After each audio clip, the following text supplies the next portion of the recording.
Everyone these days is all excited about Lua and the file trees and fuzzy pickers and tree sitter integrations and new package managers, but that's all been done a lot on YouTube, and there is new stuff coming out, and I'll cover that. But I also want to cover the weirder features of Vim that less people have heard of, because Brian Moonlander, famously the correct pronunciation for the creator of Vim, had to have spent a lot of time implementing some of these. I mean, it's all in C. The ideas are very creative and they're very fleshed out.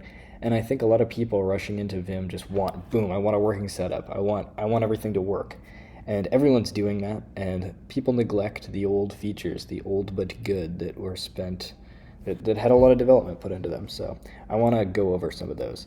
The one today is going to be digraphs, which few people know about. They're very, very helpful if you're any kind of linguist, you work with different languages that need accents, or you just want a way to insert symbols. And they can be configured, but out of the box, they're cool too. So how do digraphs work? I've got an open blank file here, and if you type dig, which is short for digraphs, and hit enter, you'll see this table come up. And this table has a bunch of, you'll see, 2-letter combinations and then a little symbol. And you can see some of these symbols are kind of weird. I'm not exactly sure, they're strange, like Unicode symbols. But this is basically a table of different Unicode symbols. And you can hit space to go down. And you can see little, like, they've all got digraphs to insert them.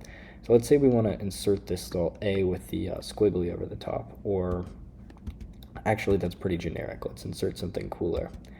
Let's insert a, I'm not sure. Let's insert one of these weirder symbols. Okay, let's do this. Let's do a heart, actually, CH. So how you insert it is in insert mode. You hit Control K and then type C and then H. And then you can see we've got a little heart. So that's pretty cool.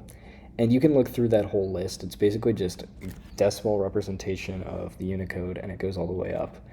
And yeah, you can insert anything in there. I think there's like different math symbols too. So you can do like Control K and then maybe it's IN for integral. Yeah. So I wouldn't personally use this all that much for inserting math symbols. I'd use the types language.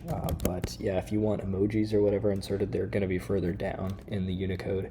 But you can also extend this. They don't have everything. They have kind of a standard out of the box digraphs selection. But there's another command you can do with digraphs, and that's to add your own. So let's say we wanted to add, let's find an emoji to extend this with. I like the lobster emoji. That's kind of a daily driver for me. So actually, let's copy it to clipboard. Okay. So to add this as a digraph, you can do dig, and then let's do LB for lobster.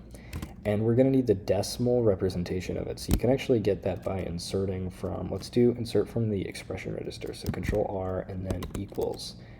Oh, that actually inserted from the system clipboard. Oops, I hit shift. So Control R and then equals. And then there's a function in Vim called char to number, I believe. Yep. And then we can put in our lobster. So let's paste it like that and then hit enter. So that's the decimal representation of lobster. Hit enter like that, and now we should be able to do Control K and then LB, and then boom, we've got a lobster.